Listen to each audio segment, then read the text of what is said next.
Cet après-midi, oui, je vous raconte le destin de l'une de celles qui a écrit son nom, qui était celui de son mari en fait, dans l'histoire d'un vin d'exception, ou la véritable histoire de Lily Bollinger, une dame dans le Champagne. Quelle était sa vision du monde viticole ? Comment la veuve Bollinger a-t-elle œuvré pour le rayonnement international du savoir-faire champenois ? Comment le champagne est-il devenu le vin de la célébration par excellence ? Vous l'entendez, c'est avec la musique de James Bond que j'ai choisi d'ouvrir mon récit. Vous allez me dire, et vous auriez raison, mais que fait l'agent anglais qu'affectionnait tant la regrettée reine Elisabeth II ici même ? Eh bien, sachez qu'un lien unit l'agent 007 et Lily Bollinger, notre héroïne du jour. Car oui, depuis 1956, James Bond ne s'en cache pas. Il ne savoure que du champagne Bollinger. C'est dans le livre « Les diamants sont éternels » que les fidèles lecteurs de Ian Fleming, le père de James Bond, découvrent la passion du héros pour les bulles de cette célèbre maison champenoise.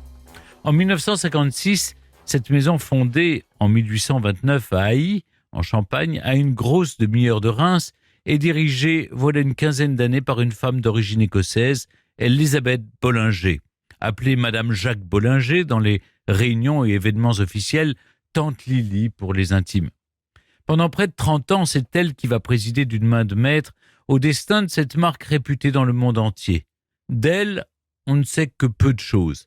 La femme est discrète sur sa vie privée. Rares sont les archives qui témoignent de son quotidien.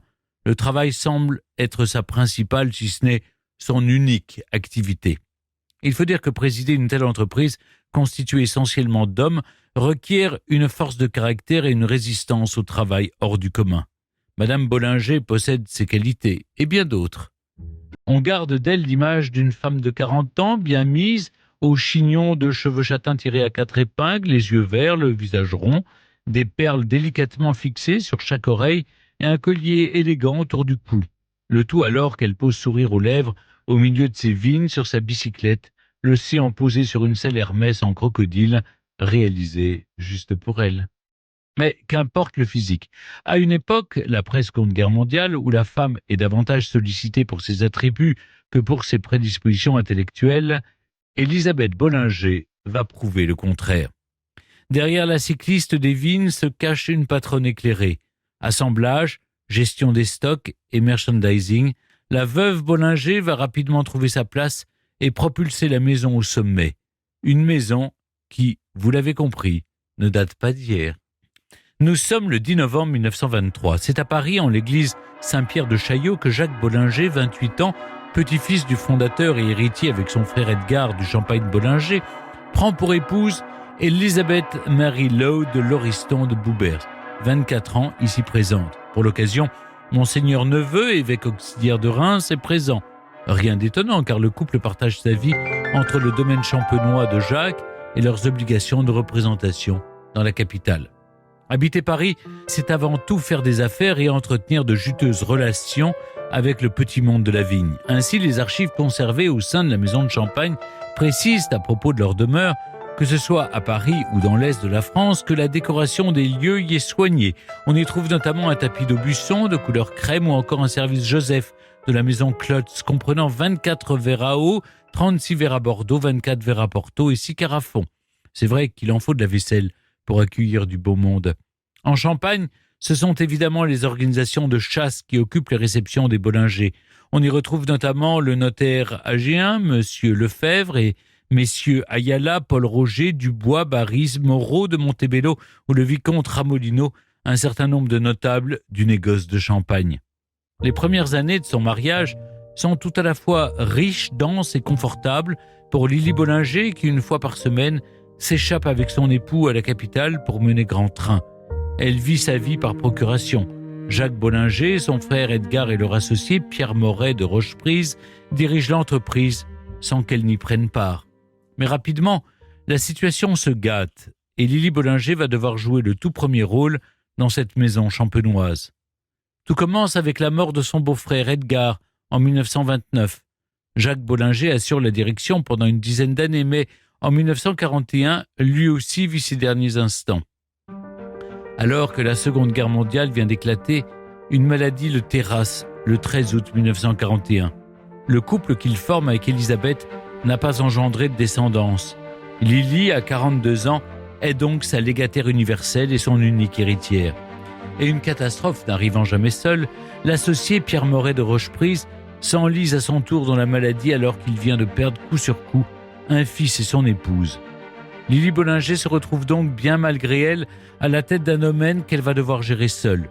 La veuve Bollinger prend les rênes d'une entreprise familiale centenaire.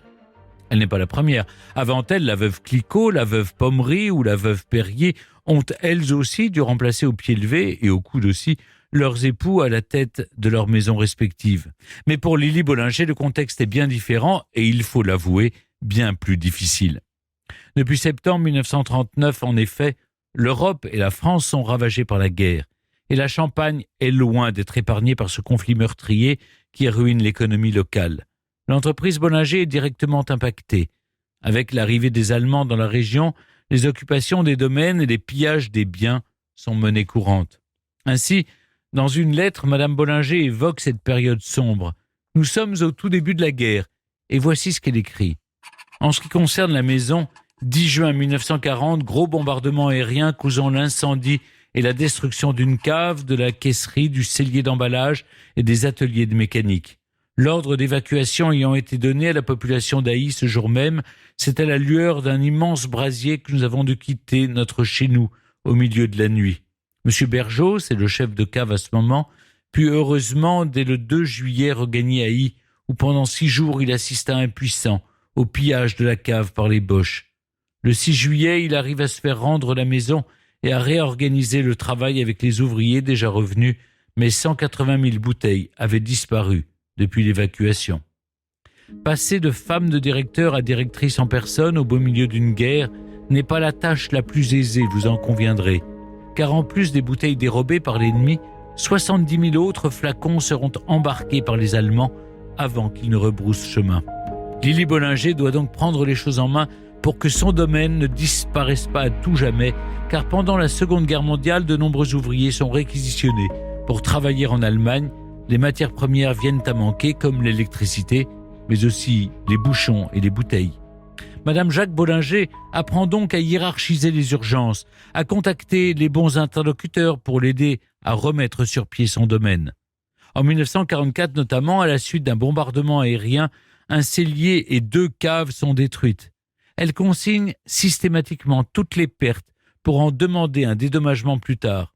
Tant bien que mal, aidée des quelques salariés qui continuent de travailler à son service, elle compte bien traverser ce conflit et espère, une fois la paix signée, pouvoir réfléchir au redressement de son activité. Elle l'a promis à son époux sur son lit de mort, la maison Bollinger perdurera. La guerre touche à sa fin et tante Lily n'a pas compté les nuits sans dormir et les heures à franchir la zone libre à la recherche de matériel, de fournitures pour mettre en bouteille son vin pétillant si renommé. Combien de laissez-passer n'a-t-elle pas accumulé avant de demander un laissez-passer permanent pour visiter ses clients? Mais enfin, la guerre est derrière elle et les employés sont revenus.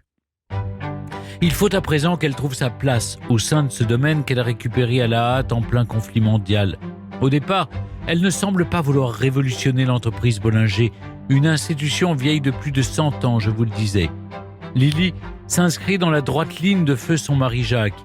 Son leitmotiv, privilégier la qualité plutôt que la quantité. Cela a toujours été l'obsession de la famille, elle ne dérogera donc pas à la règle. Et cela l'arrange, puisqu'entre les vols, les réquisitions et les destructions, les stocks ont considérablement diminué. L'urgence est donc la gestion de ces stocks et Madame Bollinger va se montrer une comptable redoutable. Elle a l'œil sur tout, de l'élaboration des cuvées, des dosages, en passant par la logistique et la conservation des vins dans les dépôts étrangers. Elle veut maîtriser l'ensemble des étapes, de la coupe des vignes à l'étiquetage des bouteilles. Égard à ceux qui tenteraient de l'entourlouper. Dans une lettre à l'un de ses agents, elle n'hésite pas à le confronter à ses erreurs commerciales. En vérifiant ce matin la réserve de 1937 de SS Pierce comparée aux expéditions qu'ils nous ont demandées depuis le début de 1948, cette réserve semble trop importante pour un vin qui a déjà 11 ans. Loin d'être fermée à toute critique, la patronne veut comprendre et éradiquer le moindre grain de sable qui viendrait mettre en péril son activité. Quand l'un de ses agents lui fait savoir que des clients ont trouvé le goût de l'une de ses cuvées dérangeant, elle s'empresse d'organiser une dégustation en interne pour déterminer l'origine de ce problème.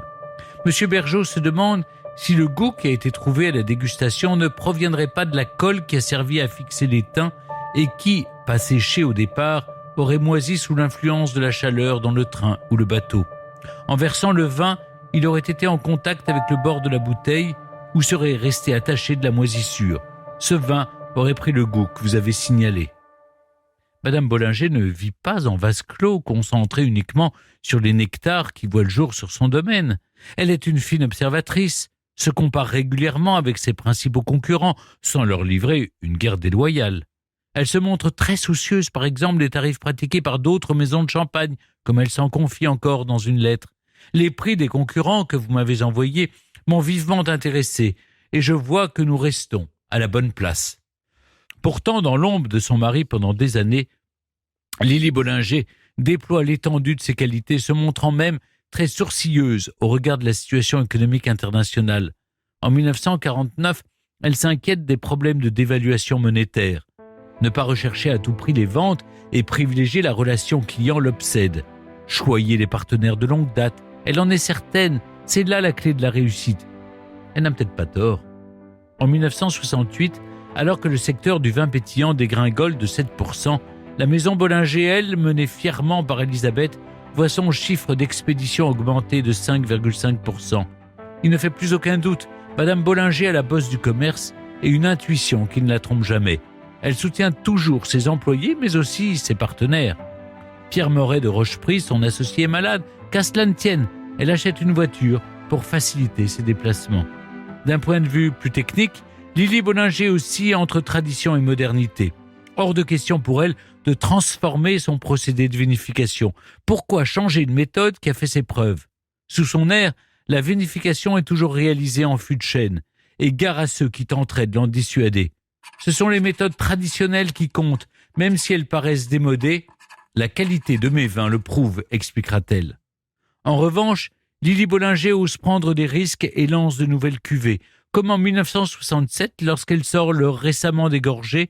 Dès sa mise en vente, le succès dépasse toutes les espérances. Et elle, qui a enchaîné les mésaventures quand elle a pris le relais de son mari, voit enfin la roue tourner. En effet, la maison Bollinger est la seule maison de Champagne à conserver 2 parcelles de vignes épargnées par le phylloxéra. Madame Bollinger décide alors, en 1969, d'élaborer la première cuvée Vieille vigne française. Mais il n'y a pas que la France. Et voilà déjà longtemps aussi que tante Lily a tout fait pour s'imposer sur la scène internationale des vins haut de gamme. Oui, Elisabeth Bollinger voit loin. Au-delà de l'Atlantique et de la Manche, comprenez, elle développe le commerce extérieur de la maison Bollinger et soigne ses relations avec les États-Unis et la Grande-Bretagne notamment. En cela, elle poursuit un travail amorcé des dizaines d'années avant elle. Replongeons 80 ans en arrière, en 1884. Pour la première fois, la maison Bollinger décroche un Royal Warrant, autrement dit un label royal qui est la preuve que l'entreprise fournit officiellement la cour d'Angleterre. Depuis, ce label a été conservé. Autre époque, autre stratégie. Dans les années 50 et 60, Lily Bollinger s'est transformée en émissaire de son champagne à travers le monde. Elle multiplie les voyages à l'étranger. Qui mieux que la patronne en personne pour vendre son champagne aux Américains, plus amateurs de cocktails sucrés, et aux Anglais qui préfèrent savourer du whisky. Alors, Madame Jacques Bollinger, comme on la présente souvent à cette époque, voyage, engloutit les kilomètres autant que ses clients se délectent de ses fins breuvages. Après la guerre, elle rejoint à 2 reprises les États-Unis. En règle générale, ces déplacements lointains s'étendent sur plusieurs semaines, entre 1 et 2 mois. Le 11 octobre 1947, c'est à bord du paquebot royal le Queen Elizabeth, inauguré tout juste 1 an auparavant, que Madame Bollinger s'installe. Tante Lily est en partance pour visiter l'oncle Sam. Direction tout d'abord la côte est des États-Unis, New York, Boston, Washington. Mais quand elle a une idée en tête, rien ne peut la faire changer d'avis. Alors, elle poursuit son tour d'Amérique. Chicago, Los Angeles, San Francisco, la Nouvelle-Orléans, Cuba, Miami et Palm Beach. L'opération séduction est en marche. Mais concrètement, que fait cette Française aux tenues sobres et à l'élégance rare au milieu de ce show business ambulant? Elle se montre, elle aussi.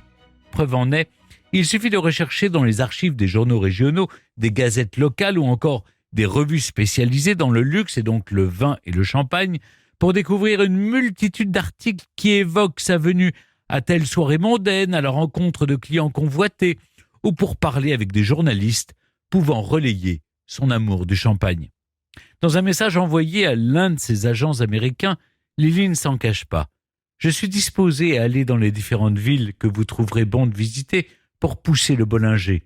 Voulez-vous me dire si vous pensez à avoir une grande réception à New York comme celle de 1947 au Ritz-Carlton ?» Au Ritz, vous avez bien entendu, car Lily Bollinger pose ses valises dès qu'elle le peut dans les plus beaux palaces. Par exemple, on la découvre sur un cliché publié dans un journal entouré de manias de la côte ouest au Beverly Wilshire Hotel, dans le quartier très prisé de Beverly Hills.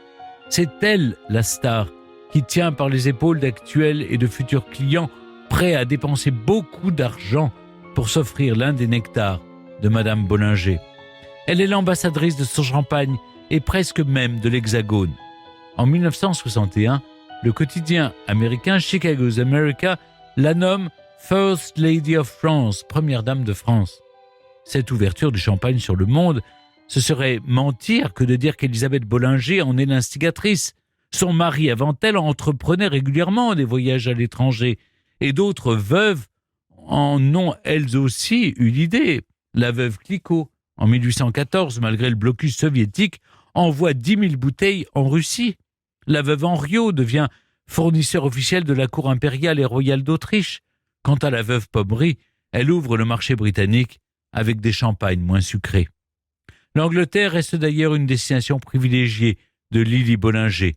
Dès qu'elle en a l'occasion, elle s'échappe à Londres, où elle aime séjourner au Dorchester Hotel et y rencontrer des négociants, des agents. Cet hôtel tient une place particulière dans son cœur. C'est ici qu'elle et son mari, Jacques, aimaient poser leurs valises avant la terrible guerre.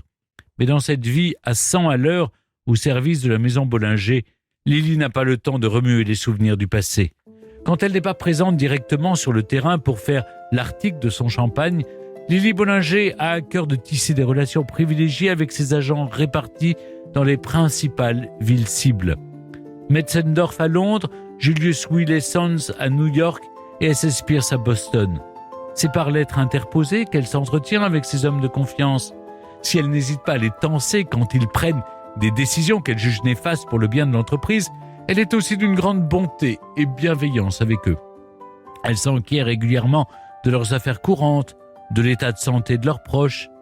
Lily Bollinger est une chef d'entreprise à l'image de son champagne. Elle possède du caractère, mais aussi une rondeur qui manque bien souvent cruellement dans le milieu féroce des négociants. Madame Bollinger a notamment ce sens de la formule qui la distinguera pour longtemps de ses principaux concurrents. Le 17 octobre 1961, le London Daily Mail publie un article dans lequel Lily Bollinger répond à un journaliste à propos du champagne. « Je le bois quand je suis heureuse et quand je suis triste. Je le bois parfois quand je suis seule. Quand je ne le suis pas, je le considère comme obligatoire. Dans les autres circonstances, je n'y touche jamais, sauf si j'ai soif. » Si ce n'est pas la meilleure publicité pour son célèbre breuvage, qu'est-ce donc ? La veuve Bollinger a le sens de la répartie, possède cette intelligence sociale qui lui permet de s'adapter à toutes les situations et à tous ses interlocuteurs. Mais c'est dans son village d'Ailly qu'elle semble être la plus heureuse. L'été, juste avant les vendanges, c'est elle qui assure la permanence sur le domaine avec quelques employés.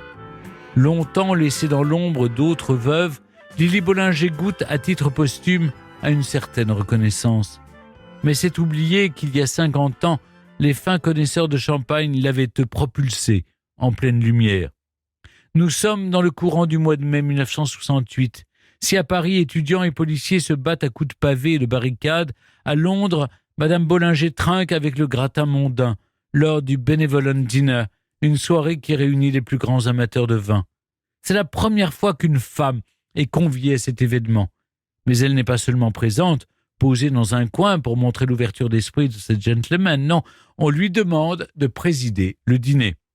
La petite Lily Bollinger, devenue Madame Bollinger, prononce alors un discours devant les quelques 1100 membres masculins que compte la Wine and Spirit Benevolent Society. À l'issue de cette prise de parole, comme un seul homme, tous se lèvent pour l'applaudir. 4 ans plus tard, En 1972, à l'âge de 73 ans, elle présente sa démission au conseil d'administration de son entreprise. Après 30 années passées au service de cette désormais célèbre maison de champagne, elle décide de prendre sa retraite. Madame Bollinger meurt en 1977.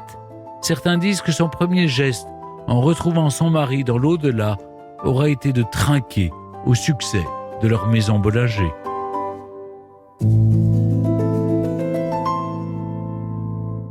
Europe 1, historiquement vôtre. Jérémy Kuckerman, merci d'être toujours avec nous sur Europe 1. Avec grand plaisir. Lily Bollinger a réussi à se démarquer dans l'univers du champagne par son travail, par sa personnalité, par son sens de la répartie. En quoi son champagne se démarque-t-il des autres ? Est-ce que vous savez le reconnaître, vous, rien qu'en le goûtant ? Le style Bollinger est inimitable. C'est un style très crémeux, très ouaté. C'est un champagne profond qui s'émancipe totalement de la verdeur et de l'austérité que nous pouvons trouver dans beaucoup d'autres breuvages champenois. Le Master of Wine que vous êtes, pourrait-il nous décrire les particularités de ces bulles Bollinger ? Ce sont des bulles qui sont très caressantes, très cotonneuses. Il y a toujours un caractère patiné dans la bulle Bollinger. C'est une bulle qui est vraiment une bulle de table, de gastronomie. Alors ça ne veut pas dire qu'on ne peut pas en profiter pendant l'apéritif, mais elle a cette profondeur, cette vinosité qui appelle aussi la table.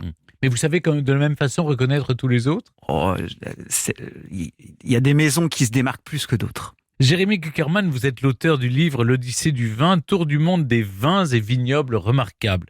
Et vous avez choisi d'y présenter Lily Bollinger qui figure parmi les pionniers dont vous brossez le portrait.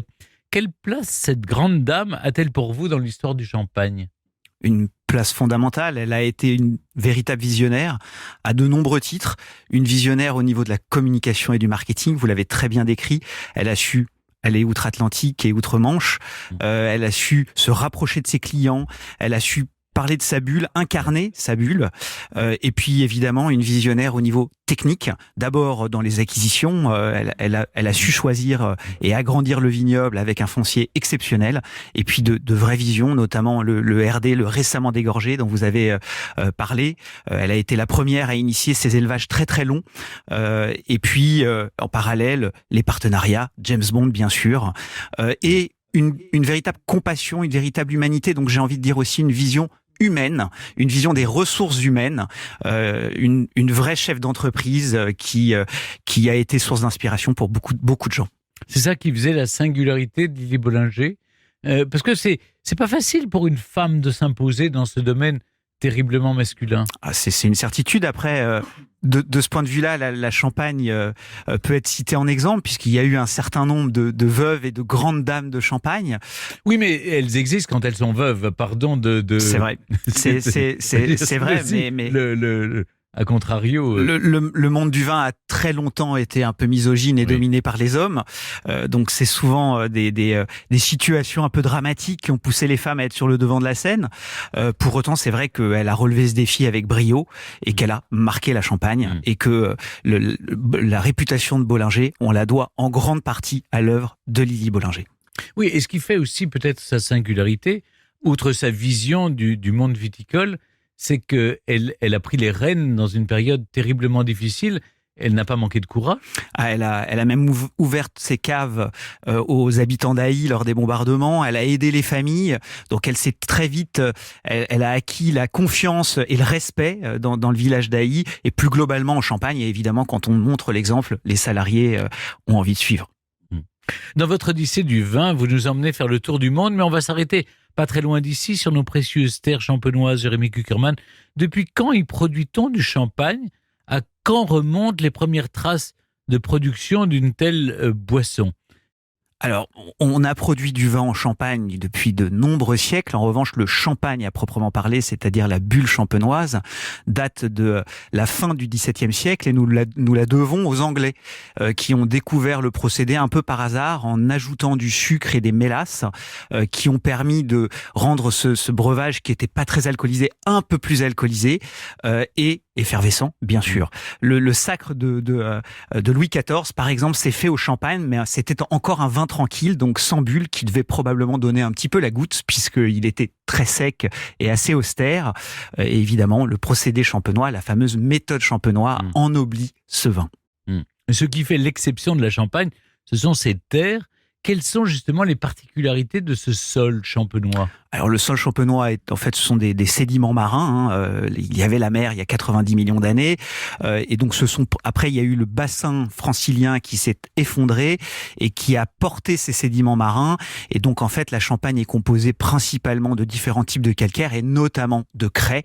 Et la craie est à la fois poreuse et drainante, donc ça veut dire que quand il fait trop chaud et très sec, elle garde de l'eau, et à l'inverse, quand il y a besoin de drainer l'eau, elle le fait formidablement.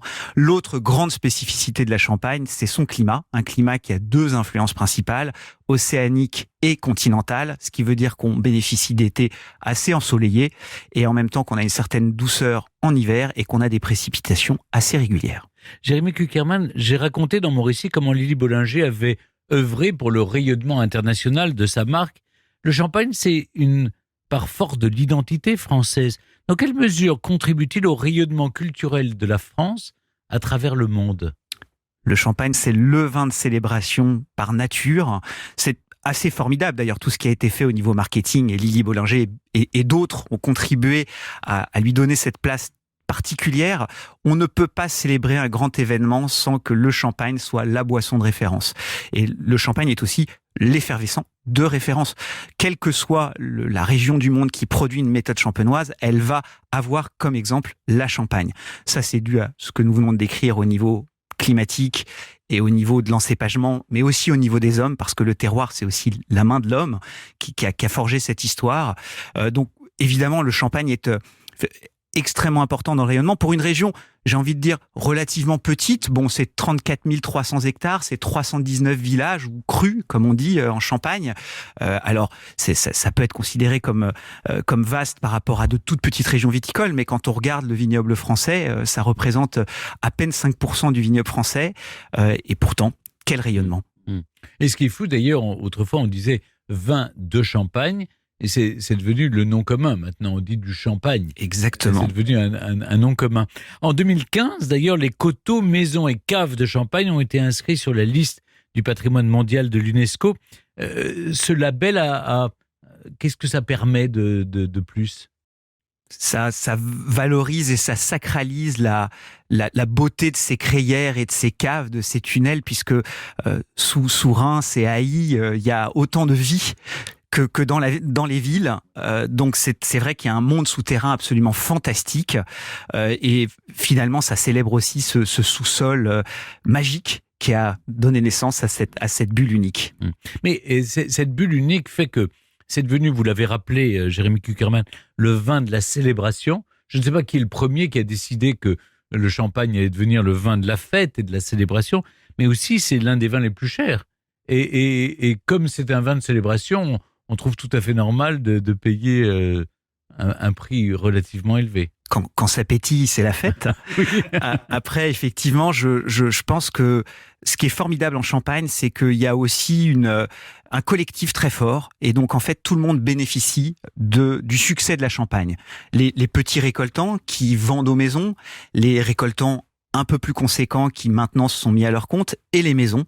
Et donc effectivement, il y a une marque très forte et tout le monde se met finalement derrière ce collectif, et il y a très peu de régions dans le monde qui ont finalement cette force dans la marque. Il y a peut-être la Bourgogne également, mais le mot Champagne et le mot Bourgogne sont extrêmement forts, et ça, je pense que tout le monde l'a compris. Et quelles que soient les maisons, les domaines, chacun va aussi tirer pour sa région. Le fait, je reviens à la maison Bollinger, le fait qu'ils aient le Royal Warrant, c'est quelque chose d'important.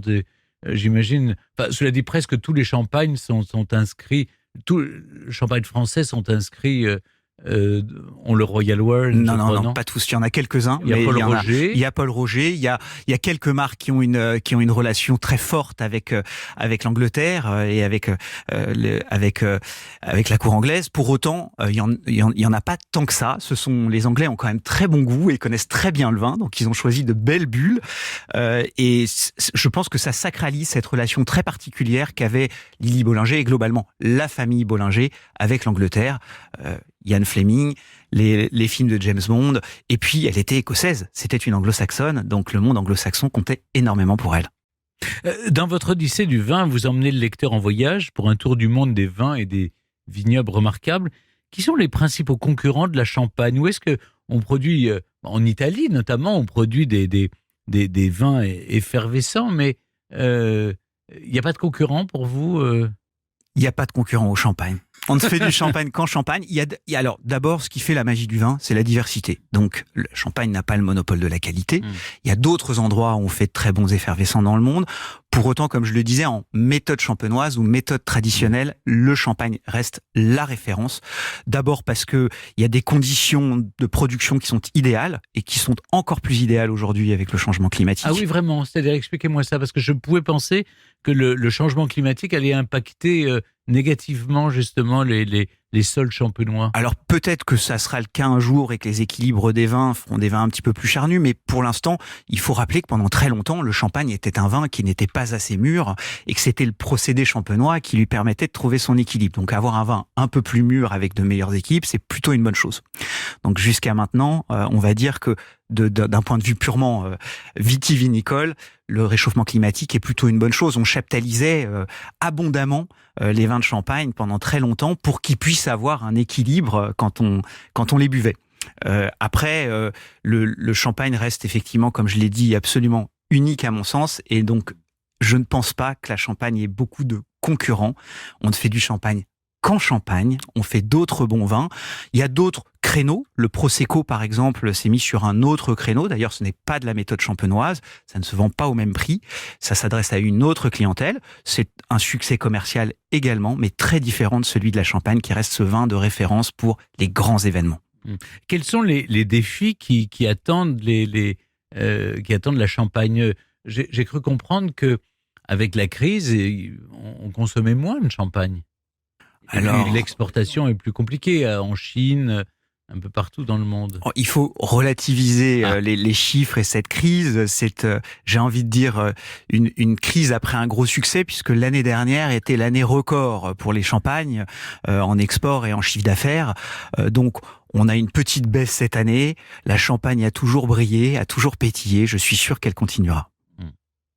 Eh bien, Jérémy Cukierman, en exergue de votre livre figure la phrase du poète grec Alcée, « Le vin est le miroir de l'homme ». Quelle interprétation en faites-vous ? Je pense que le vin a jalonné notre histoire, que finalement il nous raconte les conflits, les flux migratoires, les crises, les guerres. Et puis il nous raconte finalement les grandes tendances. Aujourd'hui, on cherche par exemple des vins plus frais parce qu'il fait plus chaud. Donc je pense qu'il nous raconte aussi les goûts, la sociologie, l'évolution de nos sociétés. Et en ça, c'est vraiment notre miroir. Bon, il y a une chose qui ne bouge pas, c'est que le champagne reste le vin de la fête et de la célébration. C'est une certitude. Merci beaucoup Jérémy Cukierman de nous avoir accompagnés cet après-midi dans Historiquement Vôtre pour retracer la véritable histoire de Lily Bollinger, une dame dans le champagne. Je rappelle que votre livre L'Odyssée du vin, tour du monde des vins et vignobles remarquables, préfacé par Pascaline Lepelletier, meilleure ouvrière de France, est paru aux éditions Duno. Merci Stéphane. Historiquement Vôtre sur Europe 1 et en podcast sur europe1.fr.